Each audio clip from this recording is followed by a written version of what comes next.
ચલો દોસ્તો, આજના આ લેક્ચરની અંદર આપણે ગુજરાતના દરિયા કિનારા વિશે સમજવાનો પ્રયત્ન કરીશું. આમ તો મોટો ટોપિક છે. હું 360 ડિગ્રી ગુજરાતના દરિયા કિનારાને સમજવાનો પ્રયત્ન કરીશ. સાહેબ, ગુજરાતનો દરિયા કિનારો સમજવો હોય ને તો સૌથી પહેલા ભારતના દરિયા કિનારાને સમજો. આમ ભારતના દરિયા કિનારાને ધ્યાનથી જુઓ.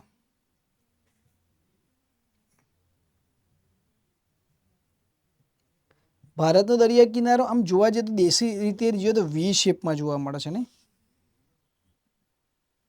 ભારતનો દરિયા કિનારો વી શેપમાં છે. તો ભારતનો જે દરિયા કિનારો છે એની બે બાજુ થઈ. આ દિશા પૂર્વ દિશા થઈ અને આ દિશા જોવા જઈએ તો પશ્ચિમ દિશા થઈ અને આમ દક્ષિણ.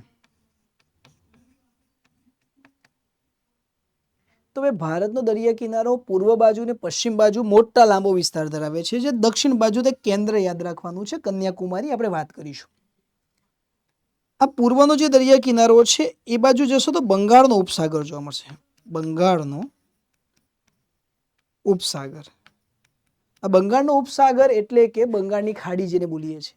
સાચું શબ્દ ઉપસાગર છે, પણ આપણા પુસ્તકોમાં છપાઈને આવે છે ખાડી. તો ખોટું આપણે ગોખીએ છીએ. ખાડીને ઇંગ્લિશમાં ક્રિક કહેવાય અને ઉપસાગરને ઇંગ્લિશમાં બે કહેવાય. ઇંગ્લિશમાં બે ઓફ બેંગાલ બોલીએ છીએ અને ગુજરાતીમાં બંગાળની ખાડી. કેવી રીતે માનવું? અને પશ્ચિમ બાજુ આવશો તો તમને અરબ સાગર જોવા મળશે. એટલે આમ જોવા જઈએ તો ભારતનો દરિયા કિનારો મુખ્યત્વે બે બાજુ વહેંચાયેલો છે. એનો એક ભાગ જેને પૂર્વ કિનારો અને એક ભાગ એનો પશ્ચિમનો કિનારો, એટલે બંને દિશા લખી દઈએ. એટલે એવું કહી શકાય ભારતનો દરિયા કિનારો બે ભાગમાં વિભાજિત છે. ભારતનો દરિયા કિનારો બે ભાગમાં છે. ભારતનો દરિયા કિનારો કેટલા ભાગમાં? બે ભાગમાં કીધું મેં.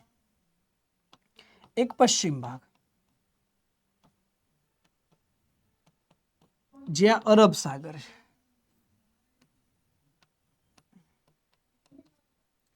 અને બીજો પૂર્વ ભાગ અથવા પૂર્વ ભાગ એટલે કે પૂર્વનો કિનારો જે બંગાળનો ઉપસાગર છે.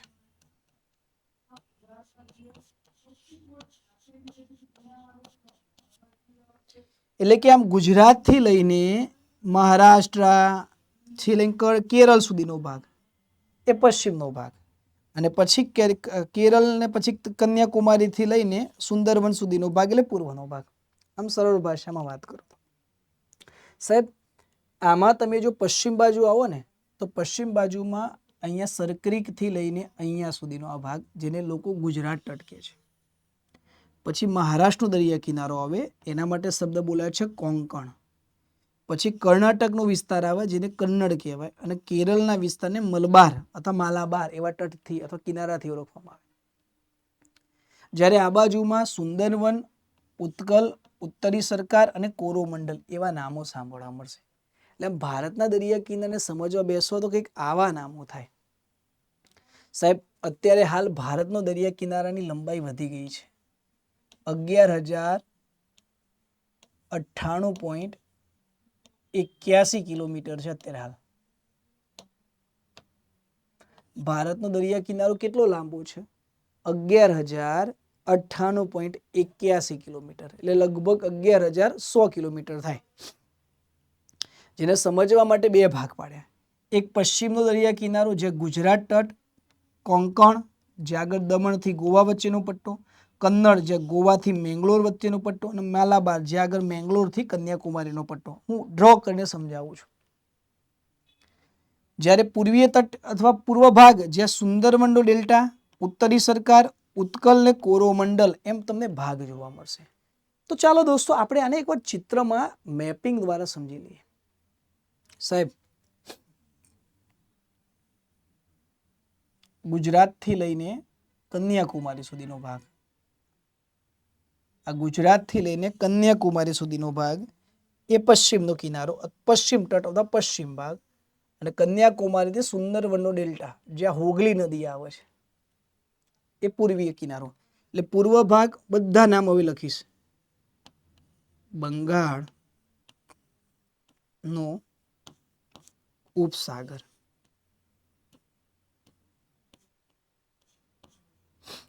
આ બાજુમાં અરબ સાગર.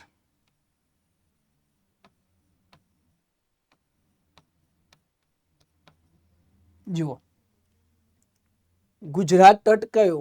તો અહીંયા આવ્યું સરક્રીક અથવા કચ્છ કહો. આપણે સરક્રીક લખીએ, આપણે કામનું છે એટલા માટે. સરક્રીક થી અહીંયા આવો તો દમણ. દમણ ના બોલો, મુંબઈ બોલો તો પણ ચાલે. તો આ જે વિસ્તાર છે ને, તો આના માટે શબ્દ બોલ્યા છે ગુજરાતનો કિનારો, તો ગુજરાત તટ.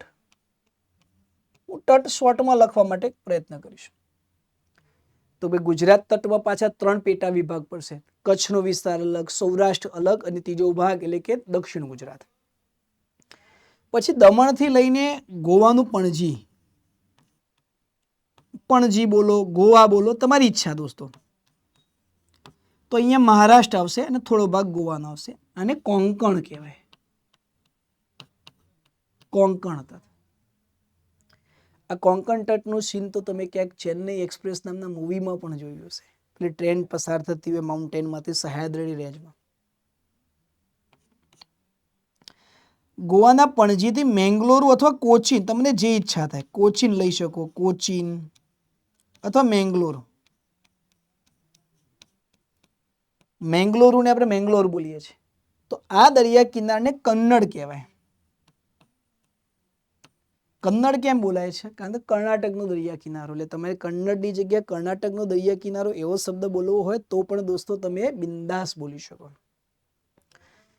ત્યારથી લઈને છેક અહીંયા આવો તો કન્યાકુમારી, કાશ્મીર છે, કન્યાકુમારી. ભારત ફેલાયેલું છે ને, ભારતનો મુખ્ય જમીનનો છેલ્લો છેડો કન્યાકુમારી. તો ત્યાં સુધીના કિનારાને મલબાર કહેવાય. મલબાર, માલાબાર. ભારતનો પહેલો વરસાદ અહીંયા પડે છે દોસ્તો. તો આવી રીતે તમને પશ્ચિમના દરિયા કિનારાના પ્લેસીસ જોવા મળશે.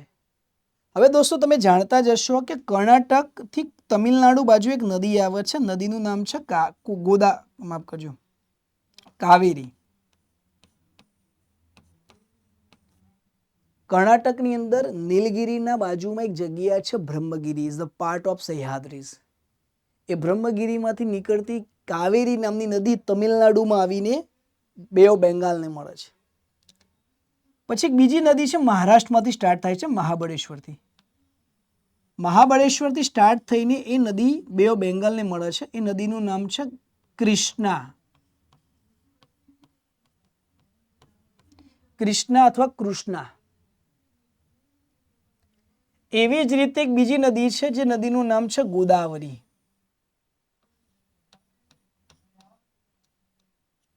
થોડી આપણે મેપને થોડું પછી લઈ જઈએ, પેલા આટલું તો બનાવી દઈએ સાહેબ. આ કાવેરી અને કૃષ્ણા વચ્ચેના દરિયા કિનારાને કોરોમંડલ કહેવાય, કોરોમંડલ. અને કૃષ્ણા અને ગોદાવરી વચ્ચેના પટ્ટાને ઉત્કલ અથવા આંધ્ર કહેવાય. હવે જગ્યા થોડી મેપિંગમાં બહુ મોટો મેપ બનાવવામાં થોડો ભાગ રહી ગયો, તો આ જગ્યાને હવે ઝૂમ કરીએ છીએ આપણે.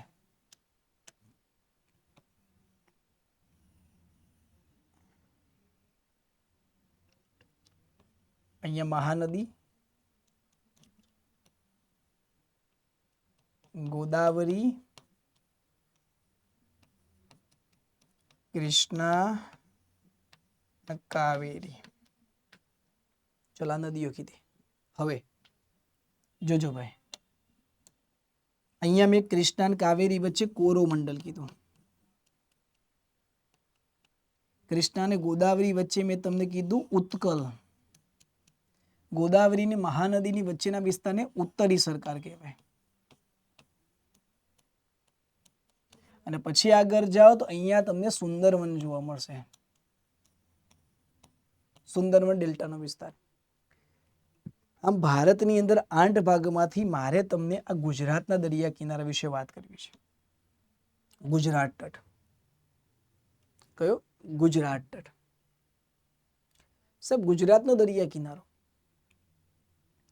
સાહેબ ગુજરાતનો દરિયા કિનારો અદ્ભુત છે.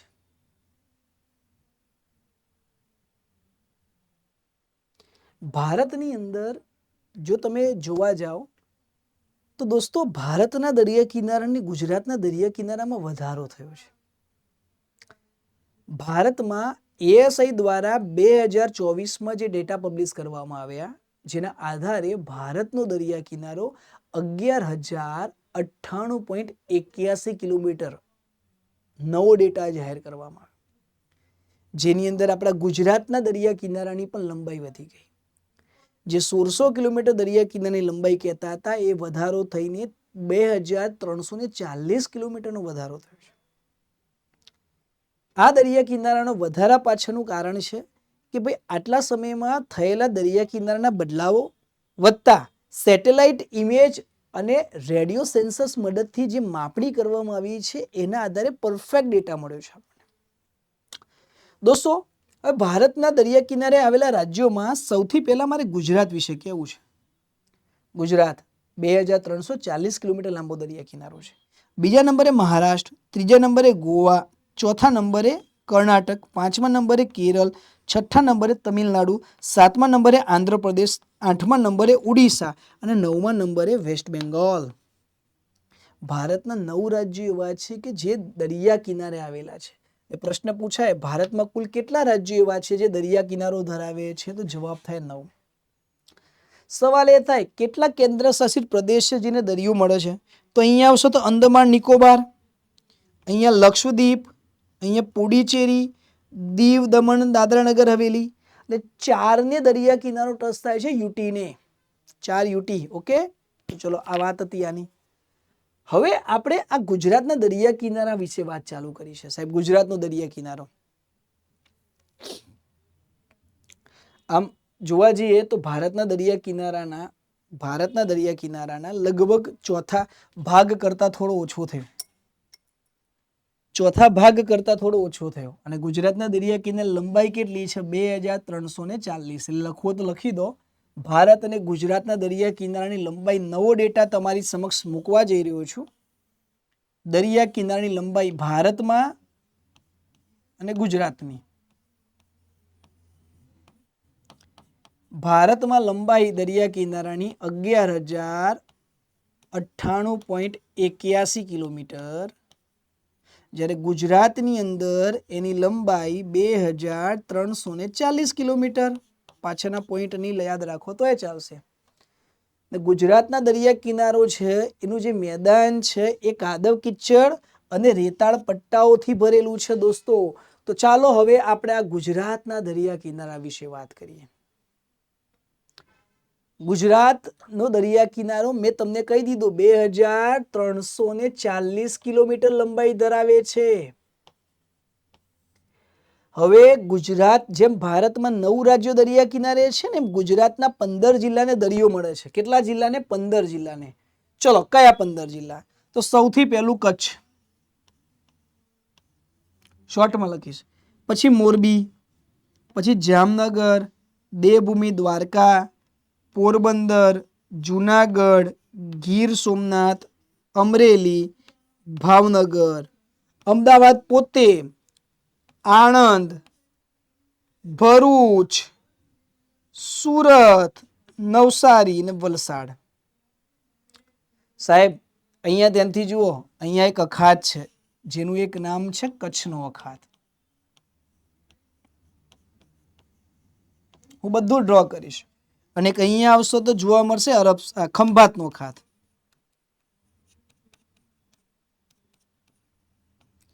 અને અહીંયા આવશો તો તમને જોવા મળશે અરબ સાગર. એટલે ગુજરાતનો દરિયા કિનારો વધારે છે એનું કારણ કે અરબ સાગરની અંદર 2 આપણને અખાત મળ્યા છે અને 2 અખાતના કારણે આપણને ખાચા કૂચીવાળો વિસ્તાર મળ્યો છે. અખાત કોને કહેવાય? તો વિશાળ એવો પાણીનો જથ્થો જેની 3 બાજુ જમીન હોય ને એક બાજુ પાણી હોય, 3 બાજુ જમીન હોય ને એક બાજુ પાણી હોય, આવા પાણીના વિશાળ સ્વરૂપને અખાતના નામથી લોકો ઓળખાવે છે. અને ભારતમાં 3 અખાત છે. એ 3 અખાતમાંથી ગુજરાત પાસે 2 છે. ગુજરાતના 15 જિલ્લા દરિયા કિનારે આવ્યા છે. કેટલા જિલ્લા? 15. તો જુઓ, એ 15 જિલ્લામાંથી એક કચ્છ પોતે, 8 કાઠિયાવાડના, મોરબી, જામનગર, દેવભૂમિ, દ્વારકા, પોરબંદર, જુનાગઢ, ગીર સોમનાથ, અમરેલી ને ભાવનગર. તળ ગુજરાતના 6, અમદાવાદ, આણંદ, ભરૂચ, સુરત, નવસારી ને વલસાડ. થઈ ગયા 15. તો બધી જ માહિતી સાથે હું નાનકડો એક મેપ બનાવી દઉં છું. દોસ્તો, આપણે ગુજરાતને સમજો તો ગુજરાતને ગુજરાતની રીતે સમજો, બહુ મજા આવશે.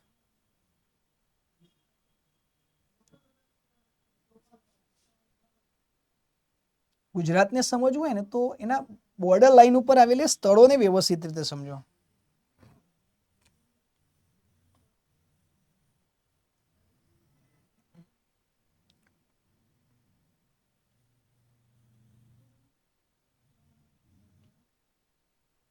ચલો, આપણું ગુજરાત, રાઈટ. હવે 2340 કિલોમીટરની લેન્થ બતાવી. અહીંયા છે સાહેબ કચ્છનો અખાત.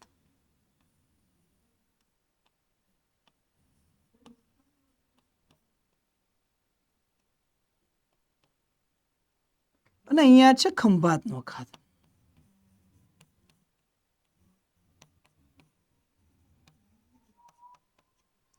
ખંભાતનો અખાત અહીંયા ગોપનાથ આવ્યું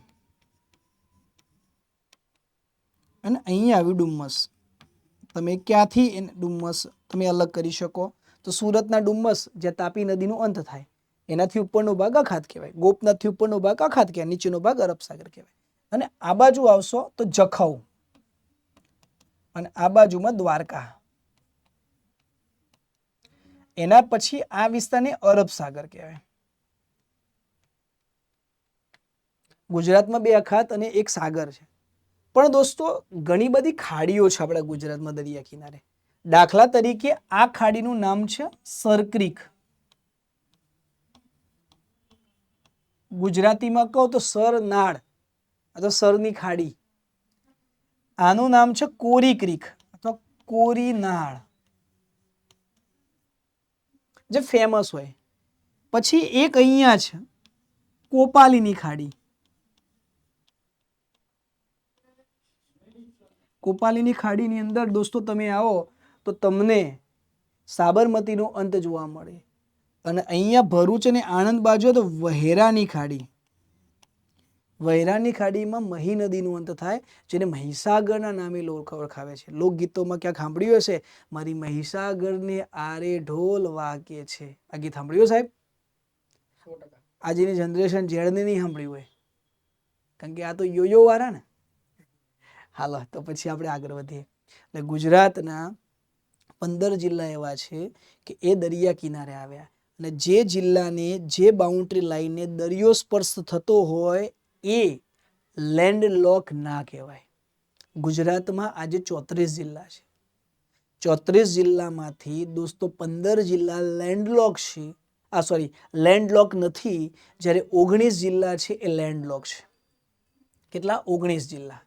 ચલો હવે આપણે આગળ વધીએ. દોસ્તો, કોઈ પણ વસ્તુ ભણો ને તો એની એક શરૂઆત હોય, એને શરૂઆતમાં એનો ઇતિહાસ હોય.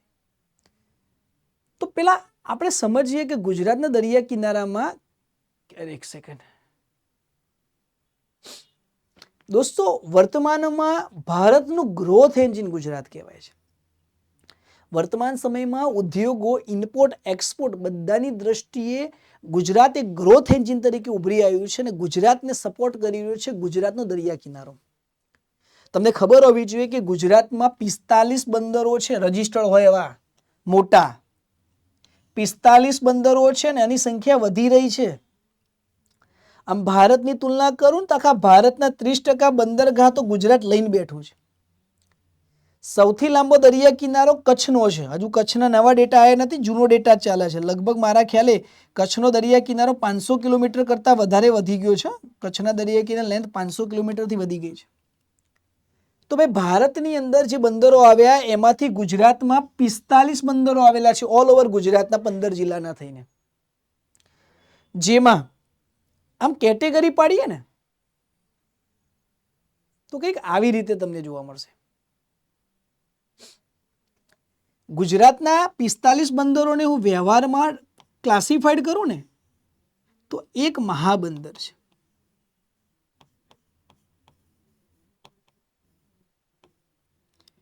11 મધ્યમ કદના છે, 29 લઘુ બંદર છે અને 4 ખાનગી બંદર છે. જોજો ભાઈ, બાલા સાહેબ ગણતરીમાં લોચો જ નહીં મારતા. 9 ને 1 10 ને 1 11 ને 4 15 નો 5 વધી આવી 1 2 ને 1 3 ને 1 4 થઈ ગયેલા 45. ધ્યાન રાખજો, આમાં દીવનો સમાવેશ થતો નથી. એક મહાબંદર કયું? તો જેનું નામ છે કંડલા. હવે નવું નામ થઈ ગયું પંડિત દીનદયાળ કંડલા બંદર. પંડિત દીનદયાળ કંડલા બંદર. મધ્યમ કદના 11 બંદરો છે. એ મધ્યમ કદના 11 બંદરોમાં એક કચ્છનું માંડવી, મોરબી જિલ્લામાં આવેલું એકમાત્ર બંદર એટલે કે નવલખી, જામનગર જિલ્લામાં જા તો સિક્કા અને બેડી, દેવભૂમિ દ્વારકા જિલ્લામાં જા સલાયા અને ઓખા, પછી પોરબંદર પોતે જે બેક વોટર બેઝ કામ કરે છે, ગીર સોમનાથમાં વેરાવળ, ભાવનગર, ભરૂચ અને સુરતનો આવેલું મગદલ્લા. આ બધા બંદરો કેવા છે? મધ્યમ કક્ષાના બંદરો છે. મધ્યમ, લઘુ કક્ષા અને મધ્યમ કક્ષા, માપની હાઈટ વાળા એમ. તો ચલો આ મુદ્દાઓ વિશે વાત કરી. લઘુ બંદરો 29, એ યાદ નહીં રહેતો ચાલશે. પણ ખાનગી બંદરો કયા? તો દોસ્તો 4 છે. ગુજરાતમાં 4 બંદરો ખાનગી કહેવાય છે. 4 બંદરો ગુજરાતમાં છે દોસ્તો, એ ખાનગી બંદરો કહેવાય. એક અહીંયા છે કચ્છના મુન્દ્રામાં, મુન્દ્રા કચ્છ. બીજું છે અહીંયા પીપાવાવ. પીપાવાવ આવ્યું અમરેલીમાં.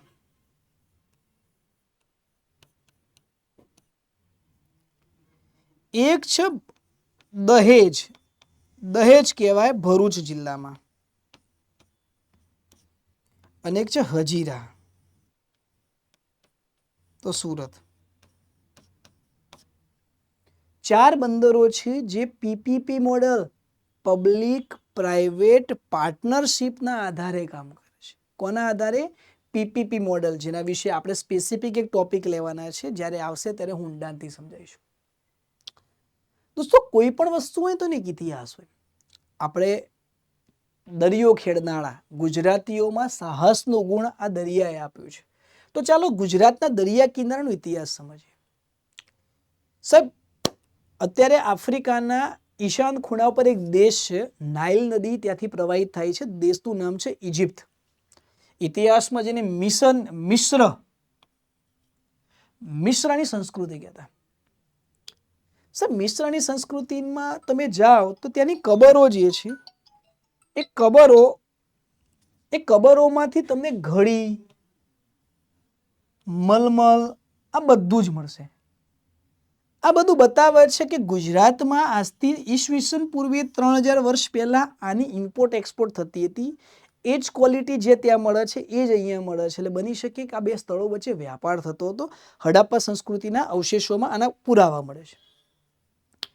કનૈયાલાલ માનેકલાલ મુનશી, શોર્ટમાં કમા મુનશી, જેમને ગુજરાતના ઇતિહાસ વિશે બહુ સારી નવલકથાઓ લખી છે. એમના કહેવા પ્રમાણે વૈદિક ઋષિ મુનિઓ જે હતા એ મૂળ ફિઝિશિયન હતા અને મૂળ ગુજરાતીઓ અત્યારના સિરિયા પ્રદેશ છે ને, સિરિયા પ્રદેશ બાજુથી આપણી બાજુ આવ્યા હતા, એવી લોકવાયકાઓ છે. તો ભાઈ, આ બધા નામો તમે ક્યાંક ને ક્યાંક સાંભળ્યા છે. તો દર્શાવવાનો પ્રયત્ન છે કે ક્યાંક ને ક્યાંક ગુજરાતનું કનેક્શન ઇતિહાસમાં દરિયા પાર દુનિયા સુધી ફેલાયેલું છે. આ ઉપરાંત બૌદ્ધની જાતક કથાઓ ક્યાંક સાંભળી હોય તો બૌદ્ધની જાતક કથામાં તમે ક્યાંક સાંભળવા મળશે કે મૂળ ગુજરાતી વ્યાપારીઓ બેબીલોન, અગ્નિ એશિયા, આ બધા યુરોપ, આફ્રિકા સાથે વ્યાપાર કરતા. આ બૌદ્ધની જાતક કથાઓમાં એક કથા એવી પણ છે, લંકાની લાડીને ઘોઘાનો વર, જેના ઉપરથી કહેવત બની છે. લંકાની લાડીને ઘોઘાનો વર, આ જે કહેવત તમને સાંભળવા મળે છે, આ કહેવત ઉપરથી તમને દોસ્તો એક ખબર હોવી જોઈએ કે ગુજરાતનો જે દરિયા કિનારો છે ત્યાં અહીંયા ઘોઘા નામનું બંદર છે અને અહીંયા શ્રીલંકા છે. ત્યાંનો શ્રીલંકાનો એક વિસ્તાર છે અહીંયા જેનું નામ છે શિલોંગ.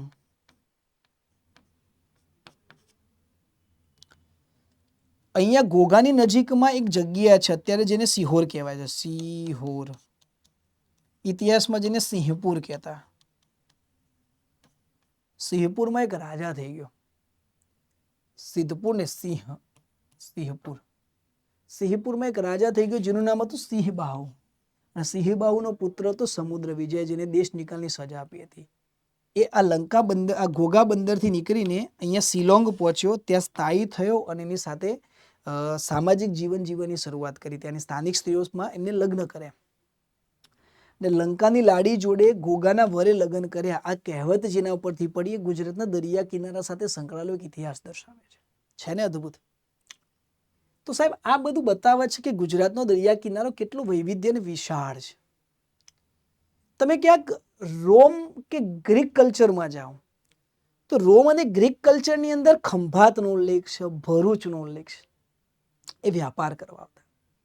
એ લોકો ભરૂચ વ્યાપાર કરવા આવતા ને ત્યારે ભરૂચને બારી ગાઝા કહેતા. ભરૂચનું એક નામ બારી ગાઝિયા છે, એ રોમન કલ્ચરમાંથી લખેલું મળ્યું છે. ખંભાત છે, ખંભાત, ખંભાતને